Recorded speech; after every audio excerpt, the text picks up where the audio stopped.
All right, so welcome back to the Deep Dive, and today we're tackling Blue Dawn, this political thriller that seems to be, well, everywhere these days. Yeah, it's really caught fire. And it's interesting, the author Blaine Pardoe, he kind of sets the tone right off the bat in his dedication. Oh, yeah.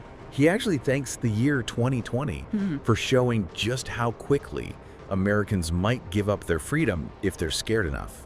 Oh, wow. So he's saying this could really happen. Exactly. It's like he's drawing a direct line from current events to this, fictional world he's created. It's like he's tapping into this anxiety we all have, this feeling that things are fragile, that society could unravel, and he's making it the foundation of his story.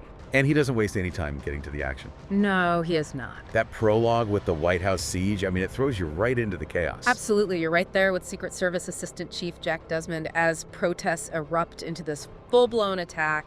And the way Pardoe uses those realistic details, the code names Castle and Excalibur, it's like you're hearing those frantic calls for backup yourself. You can practically feel the walls closing in as the presidents rush to the Emergency Operations Center. It really drives home how quickly things can spiral out of control. Oh, absolutely. So 5 years later, we're in this New America team. Right. What's life like under this new regime? Well, it's a world where power has shifted dramatically. So you have the National Security Force, the NSF, which is essentially the new law enforcement. Okay. But then there's this other group, the social enforcement teams, the SEs, and they're a whole different breed. Yeah, the book describes them as evolving out of groups like Antifa and BLM, which is already kind of raising eyebrows, and they seem to operate with even more authority than the official NSF. That's right. They're enforcing this twisted version of social justice where intimidation and harassment are the norm.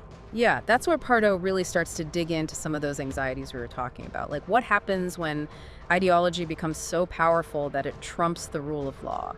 And the SEs become this embodiment of that unchecked power operating outside the traditional boundaries. So we've got this oppressive regime, this atmosphere of fear and control. How do the main characters navigate this new world? Well, you've got a fascinating mix of personalities, each representing a different response to this new reality. You've got Jack Desmond, the former Secret Service agent. He's gone from protecting the president to leading this resistance group, the Sons of Liberty. And then there's Charlie Kaczynski, this highly skilled operative. Yeah. She starts out working for the NSF, but you can tell something's eating at her, like she's starting to question everything she thought she knew. Yeah, and her journey really highlights the moral dilemmas that people face under oppressive regimes. Do you go along to get along, or do you risk everything to stand up for what you believe in? Charlie's journey is a powerful exploration of that struggle. And we can't forget Kaylee Leutram. She's another top NSF operative, but ambition and ruthlessness seem to be her driving forces, and she ends up on the run after uncovering this conspiracy within the ruling council itself. Right, which really underscores the paranoia and instability at the heart of this regime. Even those in power are constantly looking over their shoulder, suspicious of everyone around them. And then there's Andy Forrest, whose father is labeled a dissident and thrown into one of those social quarantine camps. And it's Andy who ends up with this mysterious package. His father entrusted to him this package that becomes a central element of the story. That package, you quickly realize, is more than just a collection of items. It's a symbol of something the New America regime desperately wants to erase, a reminder of the past, of the ideals they're trying to bury. It's interesting how Pardoe uses that package, keeping its contents secret for so long. Yeah. What do you think he's trying to achieve with that? I think it's a brilliant way to build suspense, but it's more than that. It makes you, the reader, actively participate in the story. You're constantly trying to figure out what's in that package, just like the characters are. And in a way, that active anticipation, that yearning to uncover the truth, mirrors the characters' desire for a return to freedom, for a restoration of what's been lost. Okay, that's a great point. So you've got this mix of characters, this oppressive regime, and this mysterious package. Where does the story go from there? Well, cracks start to appear in New America's facade. You see characters like Raul Lopez. He's a member of the Youth Corps, this government-run organization. Right. He starts out as a true believer, but then he witnesses the hypocrisy and violence of the SEs firsthand. And it's like a switch flips in his head. Exactly. Suddenly he's questioning everything he's been told. And it's not just him. Angel Forsosky, an NSF officer, also starts having doubts. She remembers the days before the fall when law enforcement operated under a different set of rules, and she's increasingly uncomfortable with the brutality and lawlessness of the new regime. It's like Pardoe is showing us that even those within the system can be awakened to its flaws. It raises this question, What does it take for someone to break free from the propaganda and see the truth? And it highlights the importance of individual conscience, of having the courage to question authority even when it's dangerous. It makes you wonder, would you have the strength to do the same? That's a powerful thought. So you've got these seeds of doubt being planted. What happens next? Well, the Sons of Liberty, led by Desmond, start to make their move. They orchestrate a series of attacks targeting the NSF, trying to expose the regime's weaknesses and sow discord between them and the SEs. And Kaylee, who's initially tasked with hunting them down, becomes a target herself after she stumbles upon this plan to consolidate power even further by merging the NSF and SEs. She realizes she's been betrayed by the very people she's been loyal to. It's a classic case of someone realizing they're on the wrong side, but it's too late to turn back, and her decision to join forces with Desmond and the resistance really shakes things up. Suddenly, the lines between good and bad become a lot blurrier. And what about that mysterious package? Does the secret finally come out? It does, and it turns out to contain some pretty powerful symbols: the Declaration of Independence, the Constitution, and the Iwo Jima flag things that represent the very ideals that New America has tried to stamp out. Wow, that's a pretty bold statement. What do you think Pardoe is trying to say by making those specific items the focus? I think he's highlighting the enduring power of symbols, the way they can evoke deep emotions and inspire people to action even in this dystopian future. Those symbols of America's past represent hope, a reminder of what could be. So we're headed towards a showdown. What can you tell us about the climax of the story? Well, the Sons of Liberty launch a multi-pronged attack. They free prisoners from the social quarantine camps, essentially re-education camps, where anyone deemed a threat to the regime is held. They take over broadcast stations to deliver a message from a figure everyone thought was dead, the vice president. Hold on, the vice president. I thought he... You thought he was gone, everyone did, but he's alive, and his message is a bombshell.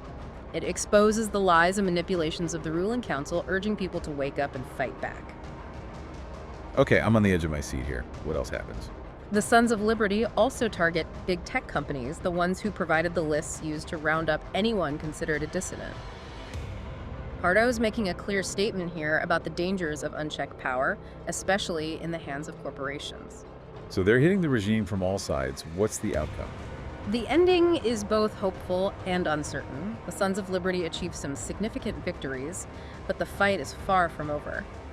Pardoe leaves us with the sense that the future of New America is still hanging in the balance. So he doesn't wrap everything up in a neat little bow. No, he doesn't, and I think that's intentional. He wants you to think about the implications, to consider what might happen next.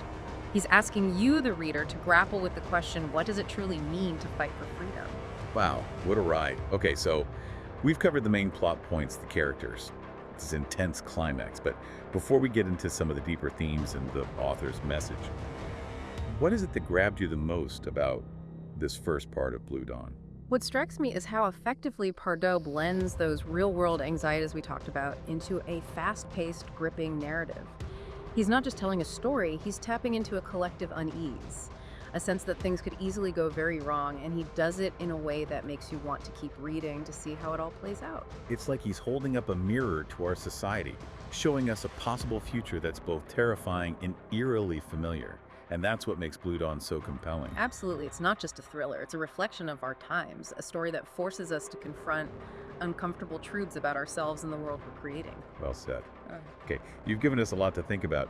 Let's take a moment to unpack some of those deeper themes. Blue Dawn isn't just about action and suspense, it's also a story that explores the human condition under extreme circumstances. Let's dive into that in part 2. One of the most fascinating things Pardoe does is how he portrays the SEs, those social enforcement teams. He doesn't shy away from showing their brutality, almost like a vigilante force, dispensing their own brand of justice. It's a provocative take for sure. He's tapping into this real-world debate about social justice, policing, and the use of force, and what's unsettling is how he shows how easily good intentions can be twisted or manipulated. Right. Take Raul, for example, that young guy in the youth corps. He joins up wanting to make a difference, but he slowly realizes he's been fed a whole lot of propaganda. Raul's disillusionment is pivotal. He starts to question everything after he sees the SEs in action, witnessing their hypocrisy and violence firsthand.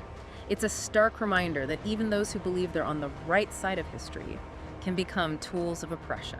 It makes you wonder, what would it take for you to question the narrative you've been given? What would you do if you saw something that didn't align with the ideals you thought you were fighting for? It's a challenge Pardoe throws down to the reader to think critically, to not blindly accept what you're told, even if it comes from a source you trust. And it's not just Rowell who grapples with this. Angel Frasowski, the NSF officer, also struggles with the moral implications of the new regime. She seems caught between a rock and a hard place. On the one hand, she's sworn to uphold the law, but on the other, she's increasingly disturbed by the methods used to enforce it. Angel represents that internal conflict so many people face under oppressive systems. Do you stay silent and complicit, or do you speak out knowing the potential consequences? Pardoe doesn't offer easy answers, and that's what makes these characters so compelling. And then there's Kaylee, who initially embraces this new order with almost chilling enthusiasm. She's ambitious, ruthless, and fiercely loyal to the NSF. Until she uncovers that conspiracy within the ruling council and becomes a target herself. It's a classic case of someone realizing they've been playing for the wrong team, but it's too late to switch sides without putting themselves in immense danger. And yet, even though she's capable of great cruelty, there are moments where she surprises you with these flashes of compassion. It makes you realize she's not a one-dimensional villain. She's a complex character making difficult choices in a world that's gone mad. Pardoe's real strength is that he avoids those simplistic good versus evil tropes. His characters are flawed, driven by this mix of motivations. They make mistakes, they betray each other, they surprise you, and it's in those messy human moments that the story truly resonates. Speaking of messy and human, let's talk about the Sons of Liberty. They believe they're fighting for freedom, but they resort to some pretty extreme measures. Violence, destruction. They're not afraid to get their hands dirty. And that raises a critical question that runs throughout the book. What are the limits of acceptable resistance in the face of tyranny? Is violence ever justified, even if it's for a supposedly greater good?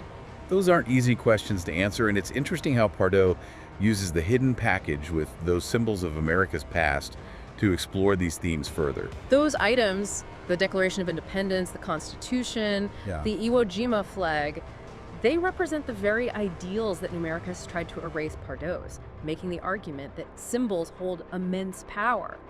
They can evoke emotions, unite people, and inspire them to fight for what they believe in, even when all hope seems lost. He doesn't shy away from showing the brutality of the conflict, the climax with those attacks on the social quarantine camps, the takeover of broadcast stations, the crippling of big tech. It's a full-blown assault on the institutions of America.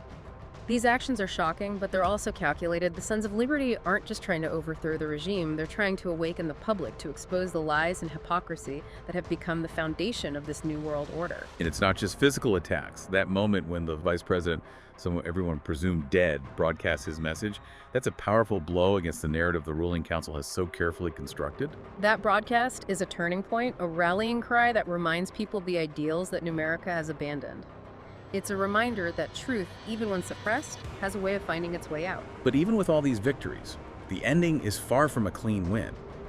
It's hopeful, but it's also uncertain. It seems like Pardoe wants to leave us with a sense of unease, that the fight for freedom is never truly over. He's highlighting the idea that vigilance is crucial, that even when a regime is weakened, the seeds of tyranny can remain. He leaves you pondering what happens next. What will it take to rebuild a society based on trust and individual liberty?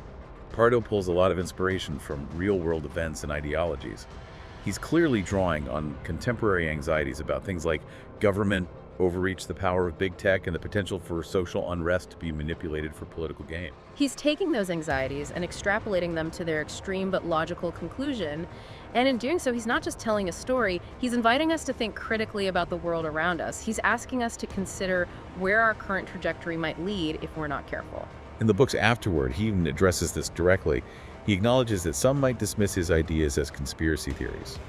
But he argues that everything he portrays is rooted in real-world possibilities based on what he's observing in society. It's like he's saying, don't be so quick to dismiss the things that make you uncomfortable. Pay attention. Question the narratives you're being fed. Think for yourself. Which is what makes Blue Dawn so thought-provoking. It's a thriller, yes, but it's also a mirror reflecting our own fears and anxieties. And it challenges us to confront those fears, to engage in the big debates of our time, and to think about what role we want to play in shaping the future.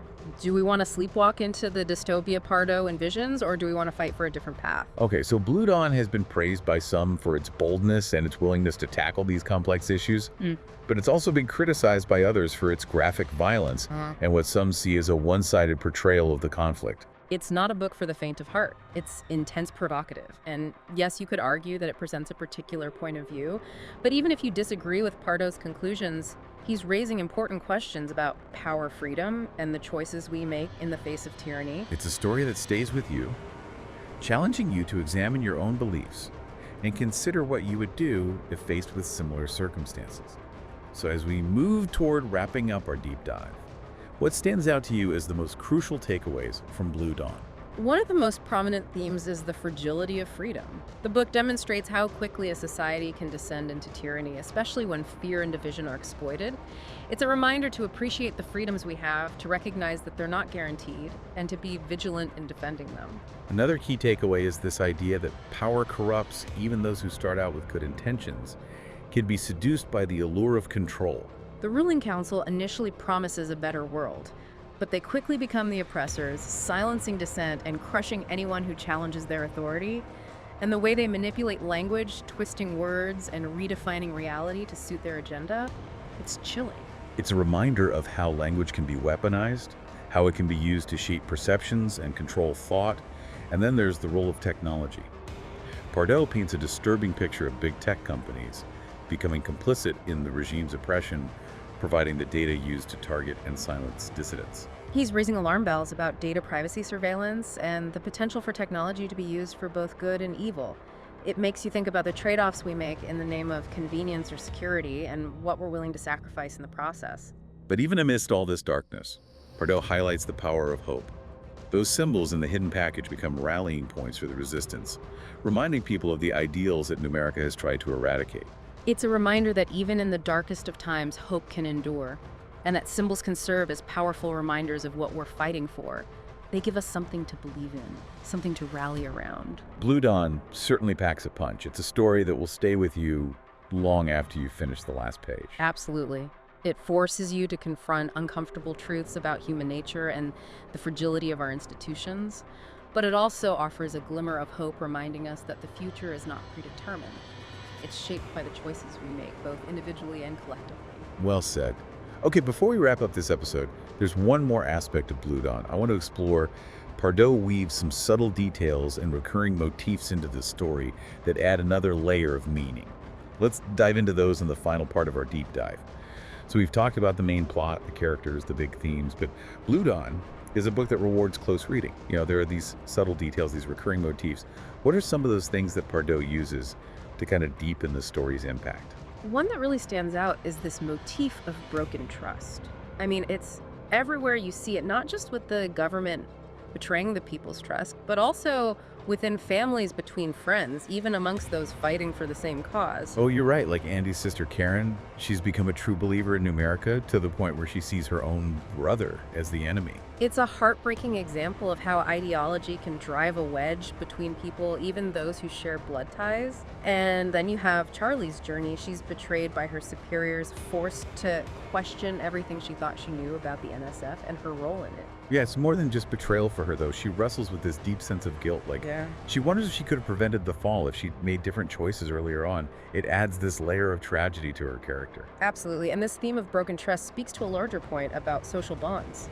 You know, when people lose faith in their institutions, in their leaders, even in each other, that's when a society becomes truly vulnerable to manipulation and control. It's like Pardoe is warning us that the real battle isn't just against tyranny, but against anything that erodes our sense of community, of shared values. Like, we need to be able to trust each other if we're going to resist forces that seek to divide us. Precisely. And another aspect that adds depth to the story is how Pardoe portrays faith. And I'm not talking just about organized religion here. It's more about having faith in something larger than oneself, something worth fighting and even dying for. It's that unwavering belief that keeps characters like Desmond going. He never loses sight of the ideals he's fighting for, even when things seem hopeless.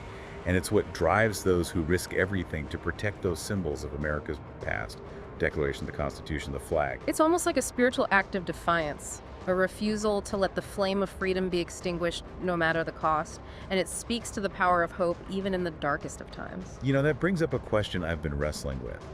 Blue Dawn is a powerful story, but it's also incredibly bleak at times. Is Pardoe ultimately pessimistic about the future, or is he offering a glimmer of hope? That's a great question, and I don't think there's an easy answer. He definitely doesn't sugarcoat things. He shows how easily freedom can be lost and how difficult it can be to reclaim it. The struggle is real and the stakes are high. But his ending, while uncertain, isn't entirely devoid of hope. The Sons of Liberty achieve some major victories. The Vice President's broadcast has the potential to spark a larger movement. It plants those seeds of doubt, of resistance. And the very act of writing this book, of imagining these possibilities, could be seen as an act of hope. Pardoe's trying to start a conversation to raise awareness about the dangers he sees and perhaps inspire people to take action before it's too late. So he's not just throwing his hands up in despair. He's saying, hey, this is what could happen, but we have the power to choose a different path. Exactly. He's reminding us that the future is not predetermined. It's shaped by the choices we make, both individually and collectively. If we had to distill Blue Dawn down to a single thought-provoking question for our listeners, what would it be? Something that builds on what we've discussed but takes it a step further. I think it would be that Blue Dawn is a story about resistance, but it's also a story about responsibility. Those characters who fight for freedom, they do so at great personal risk. They're willing to sacrifice everything for what they believe in. So the question becomes, what are you willing to sacrifice to preserve the freedoms you cherish? What actions, no matter how small, are you willing to take to make sure that the dystopia Pardoe depicts in Blue Dawn doesn't become our reality? It's a call to action, a challenge to be vigilant, to be engaged, and to be courageous in defending the values that make our society worth preserving. Blue Dawn is a book that stays with you, forces you to look inward and outward, and ask yourself, what role will I play in shaping the future? And that's ultimately what makes it such a powerful and timely read. Well said, and on that note, we'll leave you to ponder those questions. Until next time, keep diving deep. In the explosive new thriller from best-selling, award-winning author Blaine Pardoe, America teeters on the brink of civil war. As militant forces seize control of major cities, former intelligence operative Charlie Clark races against time to expose a deadly conspiracy that threatens to tear the nation apart. Blue Dawn, where loyalty and betrayal collide. When radical groups orchestrate simultaneous attacks across the country, Clark must navigate a web of deception, betrayal, and political intrigue to prevent America's collapse. The enemy is no longer foreign. They're already here. Published by Defiance Press and Publishing. Your worst nightmare becomes reality.